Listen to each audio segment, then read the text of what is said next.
I'm Betty Banjack, and this is Look Who's Cooking. And today we have a real special treat for you. This is Paulette Mark, and Paulette is a Valley Forge Park Ranger.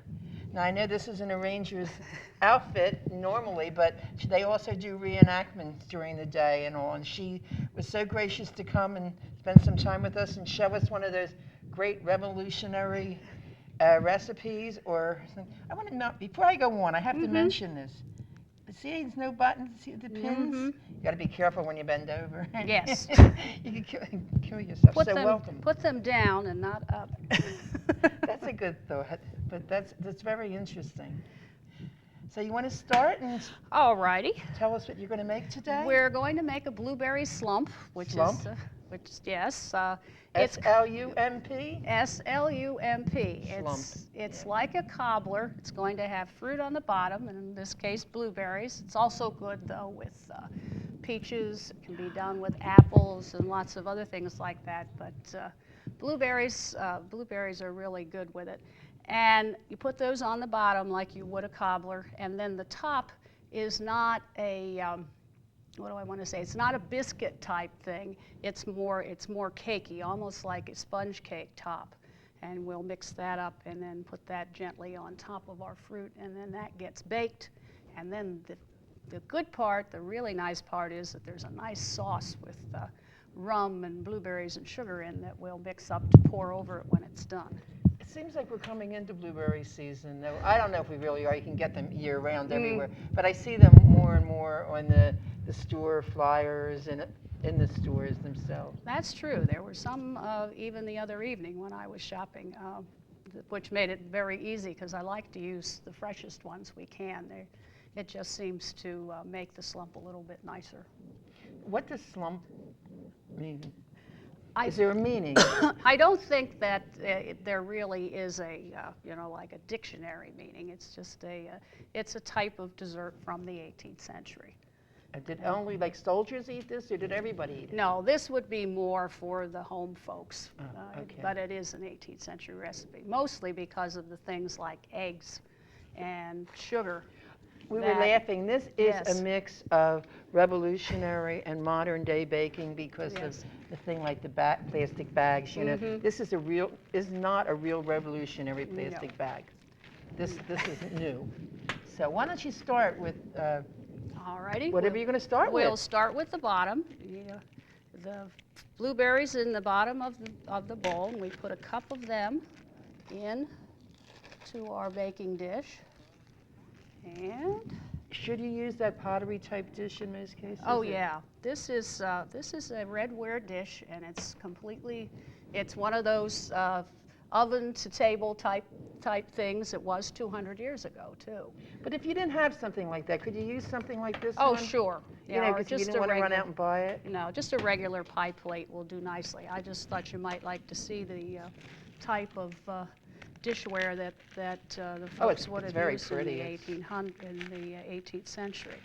Then on top of that, we're going to put 2/3 of a cup of brown sugar and just a little bit of lemon juice. You don't have to break those lumps or anything. No, you're going to stir it up in a minute. Oh. That's a funny looking lemon. Yes. Well, I did not go out and get a lemon. I'll be honest. Everyone talks about fresh lemons, but it's okay to use it from the bottle once in a while. Oh, I think so, once in a while, yeah. What's in the packet? Now, this is the way spices, small amounts of spices, would have been purchased 200 years ago. This is just a little piece of paper, and in here are 2 teaspoons of cinnamon. And I wrapped it up, tied it with my little string, and I'm just going to put that in there. Spices were very expensive, weren't they? Yes. You had a spice cabinet that you locked. And carried around. The housekeeper or the mistress of the house would carry a key to the spice cabinet. One of the things that would be done in the morning would be the mistress would meet with the cook. They'd discuss whatever was going to be made that day, and then she would dole out the spices and then tightly lock that cabinet again. Now we're going to take our blueberries and our brown sugar and our lemon juice here, and we're going to stir that up. That's going to be the bottom. I know someone had a family spice chest. Mm-hmm. That the And chest those are- alone at auction, I think, went for $50,000, $85,000 Oh, yes. just for the chest.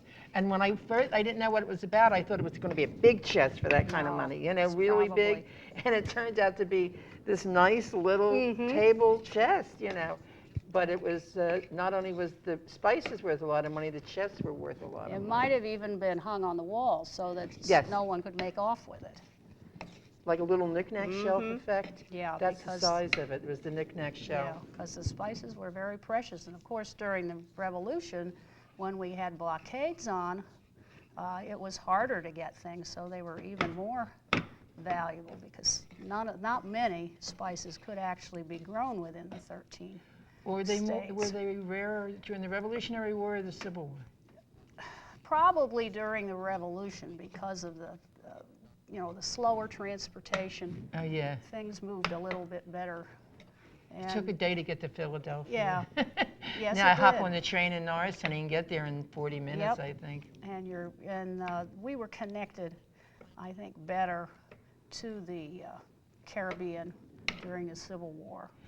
That is true. I know Walter Stabe from City Tavern, Mm-hmm. and Walter, one of his expertise is Caribbean cooking connected with the Oh, nice. Revolution, and Mhm. proving all the spices, where it came from, and it's really nice that he has this soft forget. He's very big into spices. Very good. Okay, now we've got this, and we can set that aside until we make our topping. And we're going to put 2/3 of a cup of fat. They'd have used animal fat. And this Lard. Yes, lard, exactly. I can't even abide the Idea? smell is what gets me. They still sell it though. Oh my, yes, you can still get it, and For a I long do ti- use it when I make soap or something. I'll use lard. Oh, my grandmother made soap. Mhm. Oh, lard and lye and Yes, lard and lye and soda ash and all that it good would smell stuff. terrible. Yes, that's why it was good to do it in the summer outside. Outside, she used to build this fire. Yep. And I'm not talking about way back when. I'm talking about Yeah. probably the 50s. Mhm. That's still way Oh, back yeah. when today. But I'm not talking about revolutionary times, the Civil War times. No. I'm talking about our time. Okay, that's 1/3 of a cup of shortening, and then on top of that, we need 2/3 of a cup of sugar. And you do- Paulette has agreed to share this recipe with us. Mhm. And a real nice treat, she has given me this recipe written in script and things. So if you ask for the recipe, you'll be actually getting a copy of this. Let me hold it up so people can see it. Certainly. It's hard to see the script on it, but it's for the blueberry slump and blueberry sauce. And that's what we're making today. And what I'll do is I'll just copy this and I'll get it out to anyone that would like to have it. Very good. and Remember I- the stamped self-addressed envelope. I always hesitate when I say that. One time I used to say it wrong all the time. Oh. And someone used to drive me crazy about it, so now I find myself going, breathing before I say it. You did do that. I breathed before, right? I must give credit to Dorothea Connolly, who made a cookbook during the bicentennial with her collection of 18th century recipes, and that's where that comes from. Oh, really? They were on New Jersey Public Television. She cooked from a different historic site for about 8 weeks and prepared a different kind of meal at each one. Now, you seem to cook a lot outside of Yes. the park. Or in the summer, you make Mhm. breads. I've been invited. I'm Yes. going to go make bread at Valley Forge Park. I'm so impressed. I feel like I'm so important that I can go to Valley Forge Park and bake bread. Oh, we'd love to have you. Well, when I was a kid, I grew up in Phoenixville, which is right on the edge of the park. Mhm. And when the only time we went to the park is when we went through it, or which we didn't do much of anyway, but when we had company. Oh, sure. No, that's we Took them find there that a every lot. time. It's always, what's in the backyard? Well, I can go there anytime, but I'll go 200 miles out of my way on a vacation so I don't miss this other little site that we have. I did learn to appreciate it, that for what it was a couple years after I, grew up or something. When I got out on my own and had my own car and I could drive there, I understood it a little better than when I didn't have a car. There we go. I'm putting an egg in here now. Need to put that in. And this is with the sugar, Yep, this is sugar and butter. butter, sugar and shortening, and an egg. That's just a real basic start for a lot of things. And here it is back in the 18th century. Just a little more. But what I started to say, Combined. Valley Forge Park has Yes. changed a lot. Yes, it I has. mean, it's become a mecca of things to do and things to watch and see and go and use the recreational facilities and use Yep. the building, the main building. So it's really it's a lot different than when I was growing up. Really, it was only something you wanted to go through anyway because it was only a little cabin. And Oh. the chapel was always there. We Yes. always saw the chapel. And the fire tower, but that's gone? That is gone. Unfortunately, it became, well, if I tell you that the supports for the tower were iron, and the minute they put it up, it began to rust. Can you picture what the problem Dangerous. got to be? You didn't, and you told me you had vertigo in it a little bit earlier, and it probably was because it was wiggling a little. It became not a safe place for people to go. Well, as a kid, I used to run up and down that when we went with Ellis's, and one Oh, day yeah. I went up and I started looking between the rungs, and I got so case of vertigo that I literally had to sit on the steps backwards and bump my way down to the bottom. It was terrible. Wow. And I never went again. That was the last so-called trip up the tower. Well, the last time I was in it, the trees had grown up so tall that they were over top of the platform, and you couldn't see what you were supposed to see up there anyhow. So it became This is kind a of nice texture. yes. That's pretty. That's about the way it should be. Can and we now, get a shot of this? Yeah, yeah, see how can you nice? move in there? And she did that by hand. She didn't Yeah. even do that with a beater.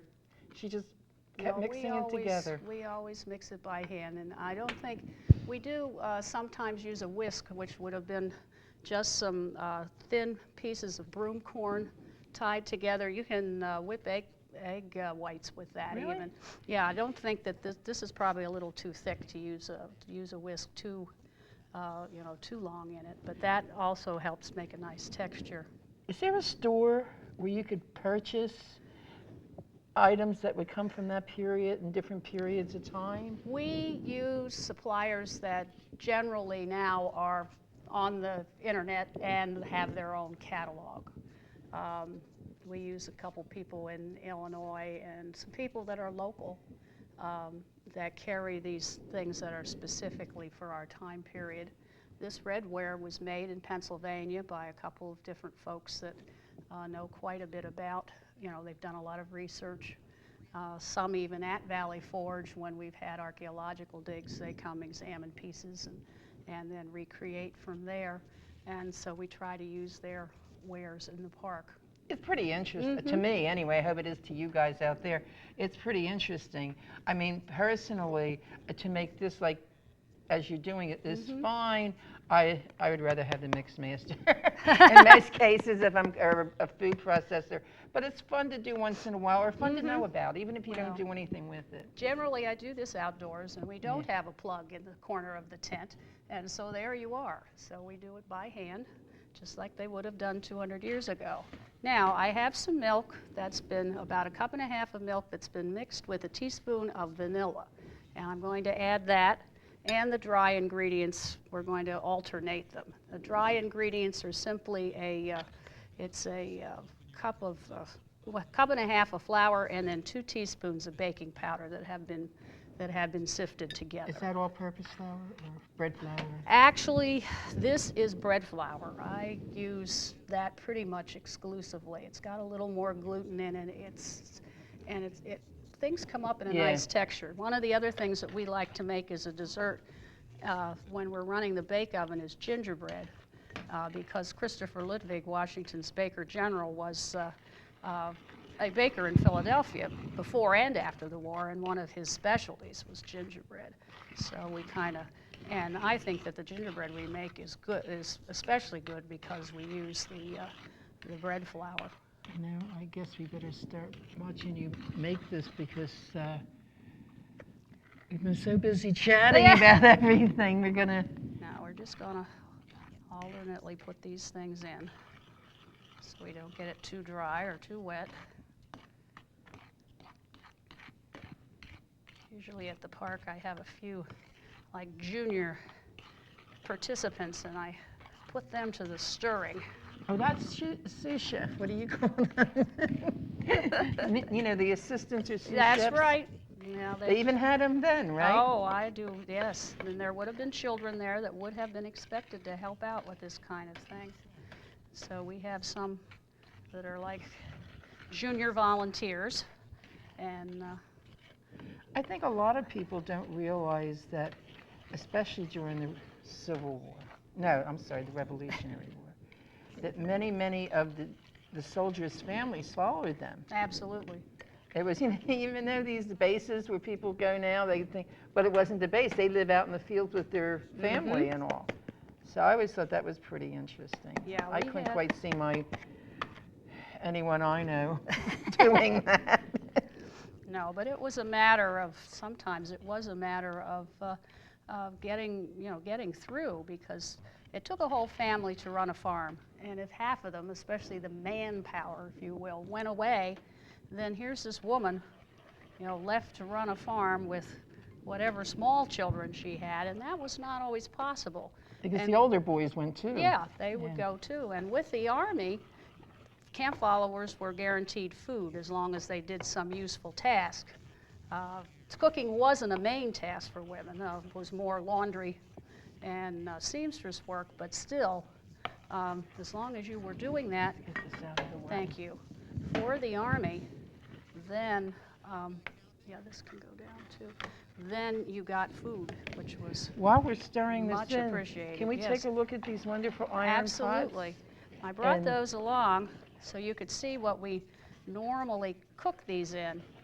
And this big spoon you could hit people with. Well, you've got a fire that's on the ground, and you've taken the coals out, and you set those up because you cook with the coals. The fire that's actually that's a Dutch oven. Oh, this is heavy. Yes. The lid's heavy. You can lift that up, but you can truly use it as an oven. We could put this pot in there once we get it done with a few little pebbles underneath it so that hot air could run under it and we don't burn the bottom. And this one is, again, you set it on the fire, Yep. I assume, and then you're just able to cook. That's called a spider, and it's like a frying pan, but we're going to cook our sauce.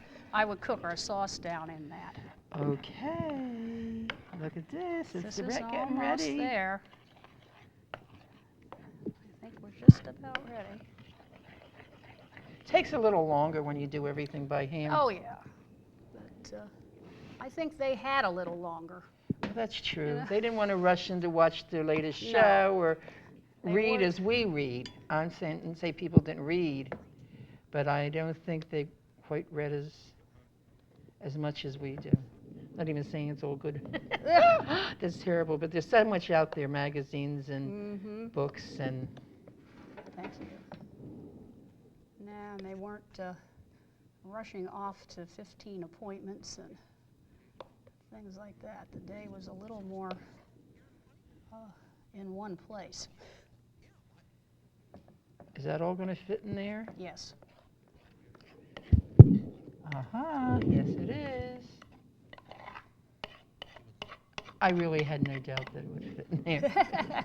It just looked like it wasn't going Oh, to. I've done it in some bowls that I've had to save a little, but not this one. There we go. I'm going to bring this over here, I guess, for you. Now then, in the modern time here, this goes in the oven. I'll take this Yes. from you. This will go in the oven for 40 to 45 minutes at 350 degrees. Why don't you give me that back, and I'll put it back on the oven so we can. Yes. There you go.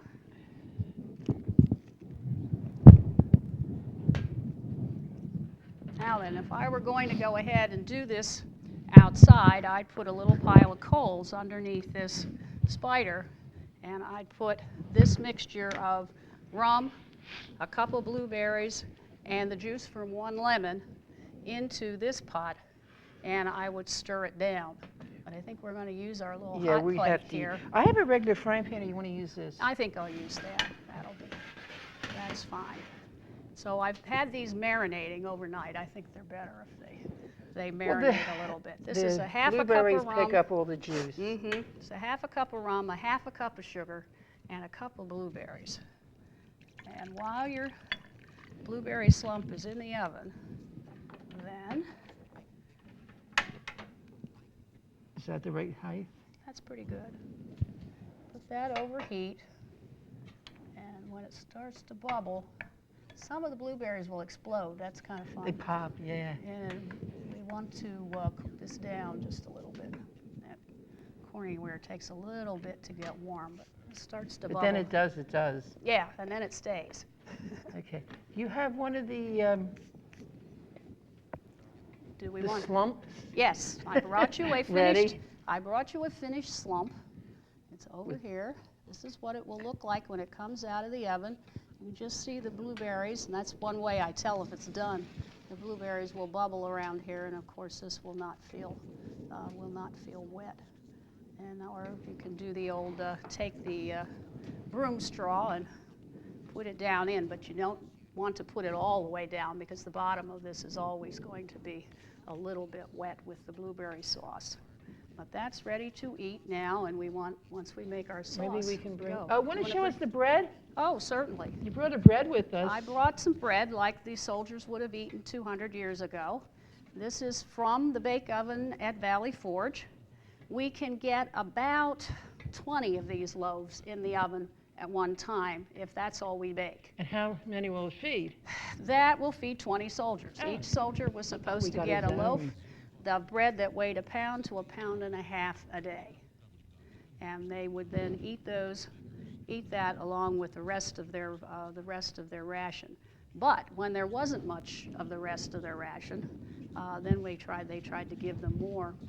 Christopher Ludwig was constantly on the road buying flour and seeing that it got shipped into the camp, because when things were low, it was very important that they did have the bread. And his Okay, bakers. you're starting to bubble. Can I? Oh yes, please can stir. I stir? Mm-hmm. When the supplies were coming in, the 22 ovens that we can document and the folks working at them were turning out about 19,000 loaves of bread a day. A day? A day. And in the Must spring, have had a fat shroop. yes, well, Oh, it means they ate that all the bread? It means that they worked from the time that the sun came up till possibly even after the sun went down in order to accomplish their task. And that's all they did. They weren't expected to, take a musket and go out and practice, or take a musket and go out and defend the camp. They were supposed to cook. And they stayed by the bake oven and did that. Oh, What my. are you doing there? 19,000? Yes, and in the spring, when there were more people in camp, we think there were times when they were producing up to about 34,000 loaves of bread a day. We thought the bread companies produced a lot a day. Oh, well, I said that to the man that owns Amoroso's, who was very kind the other year to give us a tour, and he said, that's nothing, because they produce in the hundreds of thousands But of... still, manually. But they do start just like the Army did, in the middle of the night. They're there because their trucks come in early in the morning, and the people get same day delivery. So because This they is don't really use, boiling away, and that's what I wanted to see if some of the blueberries would pop, because I think it makes the sauce a little thicker. you know what I want to do before we finish up, because I would like to give to you a copy of my latest book, which is 3 Cups of Yesterday. Well, thank you. And it's based on the column that I do in the Phoenixville paper, along with recipes and all sorts of things. And I thought you could compare this to your That'd be your great. other cookbooks that you said you had. And if any of you are interested, any of our viewers are interested, if the address and the graphic is at the end, and you can call and ask about it, or write and ask about it. And the cost is $15, and it's that simple. So I'm going to make sure you have this in your pouch when you leave. Oh, thank In fact, you. I'll put it over here. Okay. Okay? Again, that's 3 cups of yesterday. See, I did 2 cups of yesterday. And Now we're up to 3. Now we're up to 3 cups. I never Oh, did a okay. 1 cup, so I did do 3 books, though. Very Well, first good. one's called Downtown Kitchen, then 2 Mhm. cups, and then 3 cups. Very good. So I wanted you to have that. Oh, I appreciate that. This is going pretty well. Just a little bit. Should thicken up just a tad. This is also where my junior volunteers get in the act. Stand there and stir and tell me when it's thickened, and they'll do that. One thing about the recipes in that book, they're good, nice, but they're not hard. You know, they're not where you have to take 6 hours to figure out how you're going to make it. Oh, good. I had a friend give me a recipe once. It took hours just to figure out how to make it, and then I didn't make it. I just couldn't do that. Yeah, they're swelling Are we up getting pretty well. thicker? I think so. You know, I'm waiting to see this hit the top of that cake. I see a couple that looked a little. Yeah. Usually they pop a little bit. You wouldn't think that sugar, rum, and blueberries would smell so good. Oh, that's wonderful. One of our favorite things. And you say you could use it with peaches? Peaches and brandy are very good. Apples and Applejack. Apple cider that's turned a little bit. Or if you don't want to use that, you Or could if just you use don't, apple cider. You can just use apple cider or with Grape juice? grape juice would be fine. Yeah. I use just rum extract sometimes in water if I'm having children and things around, then I don't. Yeah, because I don't grape put- juice, like I said, there's a Sure. white grape juice now that Mhm. is Very really nice. pretty good. Yeah. Yes, it is. I think that's about It's a done. lot of sugar, but it's pretty good. Yeah. Can we turn that off? I think or- we can turn that off. And then get our little bowl and Aha! blueberry slump. What do we need? I have an extra spoon somewhere. I don't know if it has this Well, let one. me have your spoon. Thank you. If And it's you the right spoon one. this out. Oh, you don't put it over the whole thing. No, you just put it over the individual Ah! servings. I would have poured it right over the cake. I think you could probably do that too, but then I think you'd probably have trouble getting it out. You need to spoon. So you put the serving in the dish and you spoon that over. And there you go. And I can taste this? Blueberry slump, We absolutely. can tell these are well-used dishes. They Yes. have little nicks and It's been traveling around in my haversack for many a year. Be careful because the sauce was really hot. I'll just try a little bit of the Okay. cake with one. I mean, everyone knows the only reason I do this show is to get this food. Mm. Very sweet. Mm-hmm. If you like sweet, you're going to like this Yes. because it's very sweet. Because of the berries and the sugar and the Oh, brown, sure. you know. That was kind of an 18th century characteristic of desserts, though, too. They tended. I have a recipe for something called comforts, and you actually make little apple. They're like little apple pancakes, but you cook them in syrup.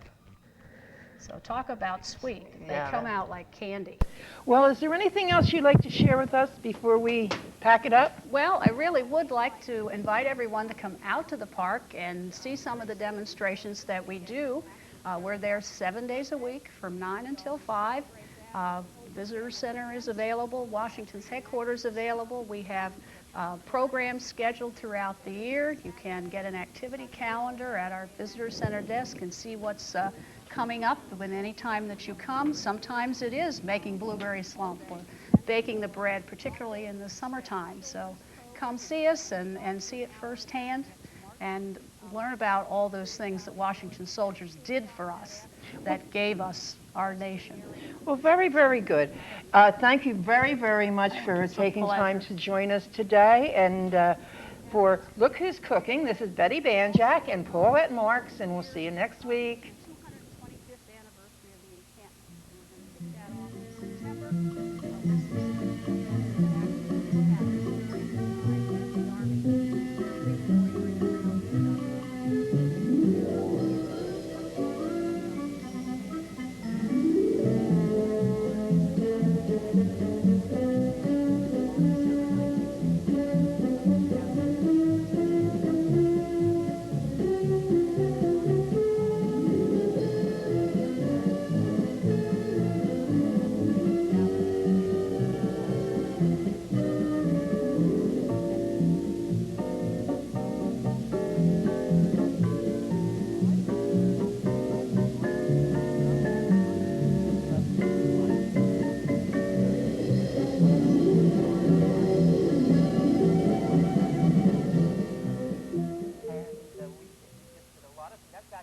met Paulette Yes. at a meeting when she was in her real park ranger outfit and not her reenactment outfit.